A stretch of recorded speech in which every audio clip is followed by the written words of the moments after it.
વાર્તા શીર્ષક પરિવારનો સાચો અર્થ। એક દિવસ એક શિક્ષક તેના વિદ્યાર્થીને કહે છે, કાલે એક કામ કરજે, તું તારી પાસે જે પણ કિંમતવાળી વસ્તુ હોય એ લઈ આવજે।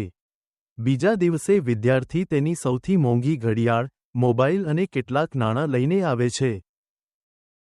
શિક્ષક બોલે, આ બધું તું માને છે કે તારું છે ને? વિદ્યાર્થી, હા સાહેબ, આ બધું હું જાતે બચતથી ખરીદ્યું છે।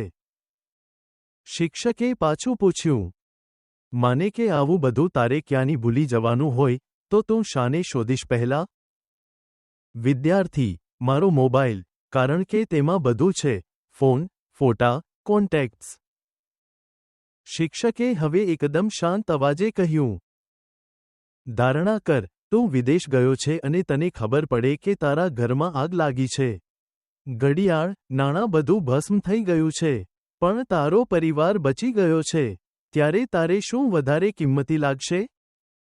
વિદ્યાર્થી થોડો શાંત રહી ગયા પછી બોલે, સાહેબ, પરિવાર, કારણ કે જે પણ હું કમાવું છું, એ બધું તો એમ માટે જ છે।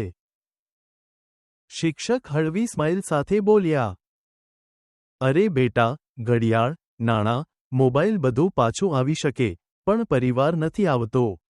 જીવનમાં જ્યારે બધું ખોવાઈ જાય ને, ત્યારે જે ખંભાની જેમ ઊભેલા રહે, એ છે પરિવાર। વિદ્યાર્થીની આંખોમાં આભારી લાગણી દેખાઈ। આજે તેણે એક મોટો પાઠ શીખ્યો હતો, પરિવાર એ જ જીવનનો આધાર છે।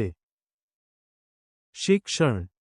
જીવનમાં જેટલું સમય અને પ્રેમ આપણે અમારા પરિવાર માટે આપી શકીએ, તેટલું કોઈ ખજાનો નથી। પૈસા પુનઃ કમાઈ શકાય છે, પણ સંબંધો તૂટે તો જિંદગી અધૂરી બની જાય છે।